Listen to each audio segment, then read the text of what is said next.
Félix a acheté une maison de 175 000 $. Il fait un versement initial de 25% du prix de la maison. Pour payer le sol, il a contracté une hypothèque de 5 ans de 6,75% par année, amortie sur 25 ans. La valeur imposable de sa maison est de 160 000 $ et le taux par centième de sa municipalité est de 1,19. Quels seront ses coûts de logement mensuels? Donc ici, je vous rappelle qu'un coût de logement, donc le coût de logement, c'est la combinaison de l'hypothèque et des taxes. Donc les deux paiements ici, ensemble, vont me donner mon coût de logement. Donc on a deux calculs à faire. Il faut aller calculer c'est quoi nos paiements mensuels pour rembourser l'hypothèque. Il faut aller calculer les paiements mensuels que l'on doit faire pour payer nos taxes. Donc si on commence avec l'hypothèque,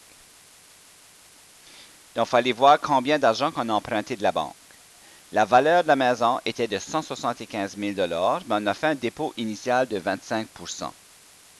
Donc, si on fait un dépôt de 25%, combien d'argent qui va nous rester à emprunter? Ben, c'est 75% de ce montant ici. Donc, si on fait 75% de 175 000, ça va nous donner un montant de 131 250. Ça, c'est le montant d'argent que l'on doit emprunter de la banque.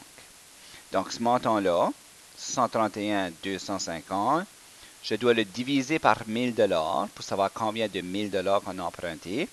Donc, ça fait 131,25.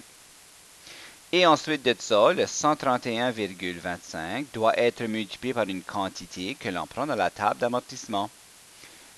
C'est 6,75% pour 25 ans.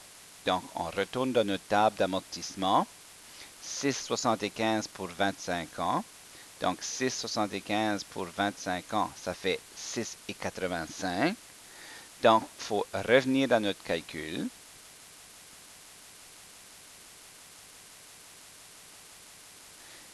Et on a trouvé un montant de 6,85. Donc, le 131,25 doit être multiplié par 6,85. Ça me donne un montant de 899,6 cents qu'il faut que je fasse par mois pour rembourser mon hypothèque. Pour les taxes, donc on va chercher la valeur imposable de la maison qui est de 160 000.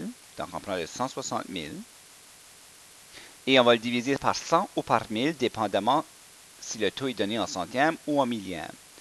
Ici, il est donné en centième, donc on divise par 100, ce qui va nous donner 1,600. Le 1600 doit être multiplié par le taux qui est de 1,19. Ça va nous faire un montant de 1904. Mais ça, c'est 1904 par année. Ne pas oublier que la taxe est toujours calculée en année. Si je prends le 1904 et que je le divise par 12, ça va me donner un montant de 158,67. Donc ça, c'est les paiements par mois que je devrais faire pour rembourser ma taxe. Donc le coût de logement, ça va être la somme de ces deux montants-là. Donc mon coût de logement mensuel, c'est 899,6 cents plus 158,67, qui me fait un coût de logement de 1057,73. Donc, je vais faire un paiement de 1057,73 par mois, qui va me permettre de rembourser mon hypothèque et de payer mes taxes à la fin de l'année.